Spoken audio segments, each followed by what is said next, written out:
देश की IT city Bengaluru नए साल के जश्न के लिए पूरी तरह तैयार है। बेंगलुरु में नए साल के जश्न के दौरान अक्सर छेड़छाड़ की घटनाएं सामने आती रहती हैं।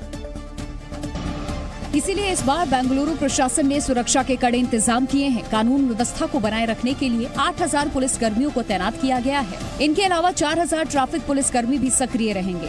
पुलिस का खास ध्यान महिलाओं और बच्चों की सुरक्षा पर है। शहर की निगरानी के लिए हजारों सीसीटीवी लगाए गए हैं। सड़क हादसा न हो इसलिए 30 फ्लाईओवर बंद कर दिए गए हैं।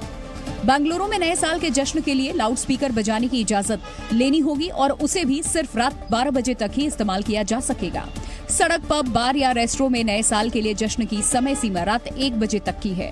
बस सेवा सुबह 3 बजे तक जारी रहेगी। उधर कर्नाटक के कलबुर्गी में पुलिस ने शहर पर नजर रखने के लिए नाइट ऑपरेटिंग ड्रोन कैमरा लगाए हैं। और भारत में कोरोना के मरीजों की संख्या में धीरे धीरे ही सही लेकिन बढ़ोतरी जारी है। बीते कुछ दिनों की तरह एक बार फिर कोरोना के मरीजों की संख्या 200 के पार चली गई। स्वास्थ्य मंत्रालय से जारी आंकड़ों के मुताबिक बीते 24 घंटे में कोरोना के 226 नए मरीज मिले, जिसके बाद एक्टिव मरीजों की संख्या बढ़कर के 3653 हो गई है। जबकि कोरोना का डेली पॉजिटिविटी रेट 0.12% है और वीकली पॉजिटिविटी रेट बढ़कर के 0.15% हो गया है। आंकड़ों के मुताबिक एक दिन पहले की तुलना में बीते 24 घंटे में कोरोना के 44 नए मरीज मिले हैं। दुनिया भर में नए साल पर जश्न की तैयारी शुरू हो चुकी है। वैसे ही उत्साह लोगों में देखने को मिल रहा है और आस्थावानों में भी देखा जा रहा है। वही उत्साह देश के हर हिस्से में नए साल के मौके पर हर साल तीर्थ स्थलों पर भी भारी भीड़ बढ़ जाती है। और हर साल की तरह इस साल भी तमाम तीर्थ स्थलों के बाहर नए साल से ठीक पहले आस्थावानों का ऐसा ही हुजूम उमड़ पड़ा, जिसकी एक झलक कटरा से भी आई, जहां माता वैष्णो देवी के दर्शन के लिए हजारों लोग नए साल से एक दिन पहले ही पहुंच गए। देवी के दर्शन के लिए पहुंचे इन श्रद्धालुओं की कई किलोमीटर लंबी लाइन दिखी। माता रानी सब पे मेहर करे, सब खुश रहे, आने वाला साल बहुत अच्छा हो, सबके लिए खुशियां लाए। चूंकि बीते साल नए साल के मौके पर श्रद्धालुओं की भीड़ में मची भगदड़ की वजह से बड़ा हादसा हुआ था, इसीलिए इस बार प्रशासन मुस्तैद दिखी। पुलिस वाले लाइन पर नजर रखकर चीजों को व्यवस्थित करते रहे। बीच बीच में श्रद्धालुओं के जयकारे गूंजते रहे और माहौल भक्तिमय बना रहा।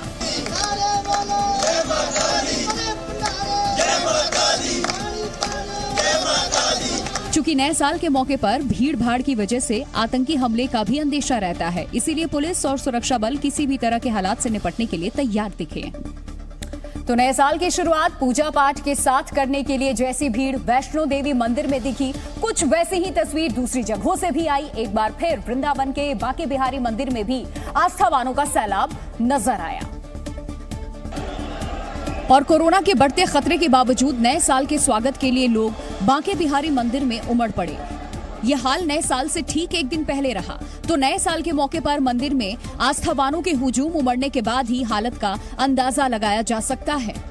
बांके बिहारी के दर्शन के लिए पहुंचने वालों में बड़ी संख्या बच्चों और महिलाओं श्रद्धालुओं की दिखी। हालांकि मंदिर पहुंचने से पहले श्रद्धालुओं को लंबी लाइन से गुजरना पड़ा और पुलिस वालों की पैनी नजर उन पर बनी रही। असल में नए साल पर भीड़ भाड़ वाली जगहों पर हादसे न हो और किसी उपद्रवी तत्व की इन पर गलत नजर न पड़े, इसके लिए पुलिस वाले तैनात रहे। नए साल के मौके पर भारतीय सेना ने देशवासियों को शुभकामनाएं दी हैं। बर्फीली पहाड़ियों पर राष्ट्र की रक्षा कर रहे सेना के जवानों ने देश को नए साल की शुभकामनाएं दी हैं। बता दें कि कश्मीर के कई इलाकों में तापमान फिलहाल माइनस में चला गया है। सभी देशवासियों को भारतीय सेना की तरफ से नव वर्ष की हार्दिक शुभकामनाएं। साल 2022 में सुरक्षा बलों को बड़ी कामयाबी मिली। इस साल जम्मू कश्मीर में सुरक्षा बलों ने 172 आतंकवादियों को ढेर किया, जिनमें 42 पाकिस्तानी आतंकी भी शामिल थे। दिल्ली के प्रीत विहार में बदमाशों ने एक जिम मालिक की हत्या कर दी थी। हथियार लैस बदमाश जिम मालिक के दफ्तर में घुसे और वहीं पर उसे गोली मारकर फरार हो गए। हत्या की पूरी वारदात सीसीटीवी कैमरे में रिकॉर्ड हो गई। यूपी के जौनपुर में तमंचे के बल पर लूट की वारदात को अंजाम दिया गया। नकाबपोश बदमाशों ने गले से करीब 48,000 रुपए लूटे और फरार हो गए। घटना का सीसीटीवी वीडियो सामने आने के बाद पुलिस जांच में जुट गई है।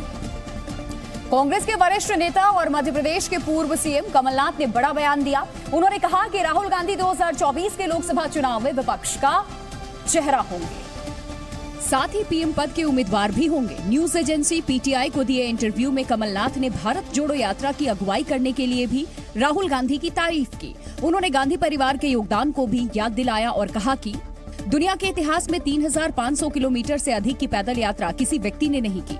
गांधी परिवार के अलावा किसी अन्य परिवार ने देश के लिए इतनी कुर्बानियां नहीं दी है। कमलनाथ ने दावा किया कि राहुल गांधी जन सरोकार से जुड़े मुद्दे उठा रहे हैं जिनका उन्हें फायदा मिलेगा। राहुल गांधी सत्ता की नहीं बल्कि जनता की राजनीति करते हैं। ऐसे नेता को देश के लोग खुद ब खुद सिंहासन पर बैठा देते हैं। कमलनाथ ने दावा किया कि बीजेपी ने भारत जोड़ो यात्रा को फ्लॉप साबित करने की पूरी कोशिश की, लेकिन जनता ने यात्रा को जबरदस्त समर्थन दिया। कमलनाथ का बयान इसलिए खास है क्योंकि वो कांग्रेस के पहले बड़े नेता हैं जिन्होंने 2024 में राहुल की पीएम पद पर उम्मीदवार का समर्थन किया है। हालांकि बीजेपी ने उनके बयान पर तंज कसा है और इससे मुंगेरी लाल के हसीन सपने ठहरा दिए। ये मुंगेरी लाल के हसीन सपने हैं। कांग्रेस पार्टी जो लगातार कई चुनाव हार रही है, वो ये ख्वाब देखने लगी है कि वो विपक्ष के प्रधानमंत्री के उम्मीदवार होंगे। यहाँ तो हर राज्य में उम्मीदवार बैठे हैं। शहनवाज हुसैन ने राहुल के भारत जोड़ो यात्रा के बयान पर भी तंज कसा और कहा कि देश सुरक्षित हाथों में है और एकजुट है।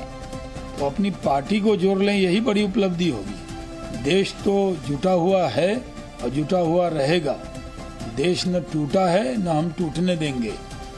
वहीं बीजेपी नेता दिलीप घोष ने कांग्रेस के अस्तित्व पर ही सवाल उठा दिया। तो पहले भी तो राहुल गांधी मुक्त थे, लेकिन कांग्रेस कहाँ है? कमलनाथ के बयान पर मध्य प्रदेश में भी सियासत गर्मा गई है। बीजेपी नेता और शिवराज सरकार में मंत्री विश्वास सारंग ने दावा किया है कि कांग्रेस सत्ता में आने का सपना देख रही है, लेकिन उसका दक्षिण से लेकर उत्तर तक सुपड़ा साफ हो गया है। कांग्रेस तो तार-तार है ही, विपक्ष भी तार-तार है, और इस तरह के ख्याली पुलाव कमलनाथ जी ना पकाएं। विश्वास सारंग ने कमलनाथ पर भी तंज कसा और कहा कि वो अपनी कुर्सी बचाने के लिए ऐसे बयान दे रहे हैं। कमलनाथ जी को महीने 2 महीने में ऐसे बयान इसलिए देना है तो क्योंकि उन्हें अपनी पीसीसी की कुर्सी बरकरार रखनी है। हालांकि कांग्रेस ने कमलनाथ के सुर में सुर मिलाते हुए दावा किया कि 2024 में राहुल देश के प्रधानमंत्री बनेंगे। 2024 में कांग्रेस की सरकार बनेगी और राहुल गांधी जी उम्मीदवार ही नहीं होंगे, प्रधानमंत्री बनेंगे। कमलनाथ के बयान पर विपक्षी दलों ने भी ठंडा रिस्पांस दिखाया। समाजवादी पार्टी के अध्यक्ष अखिलेश यादव ने कहा कि तीसरा मोर्चा बना तो उनकी पार्टी उसके साथ जाएगी। उन्होंने कहा कि विपक्ष का मोर्चा बनाने के लिए भी तीनों राज्यों के सीएम लगातार कोशिश कर रहे हैं। ममता बनर्जी जी प्रयास कर रही हैं, दूसरे तेलंगाना के मुख्यमंत्री जी प्रयास कर रहे हैं, तीसरे बिहार के मुख्यमंत्री आदरणीय नीतीश कुमार जी प्रयास कर रहे हैं, तो 3 मुख्यमंत्री प्रयास कर रहे हैं। अखिलेश ने कहा कि विपक्ष के कुछ और नेता भी तीसरा मोर्चा बनाने की कवायद में जुटे हैं। उन्होंने दावा किया कि जनता ने बीजेपी की विदाई का मन बना लिया है। तीसरे मोर्चे की कहीं न कहीं गुंजाइश है। तीसरा मोर्चा कहो, विकल्प कहो, फ्रंट कहो, जो नाम आप देना चाहो वो दो, लेकिन जनता बीजेपी से परेशान है।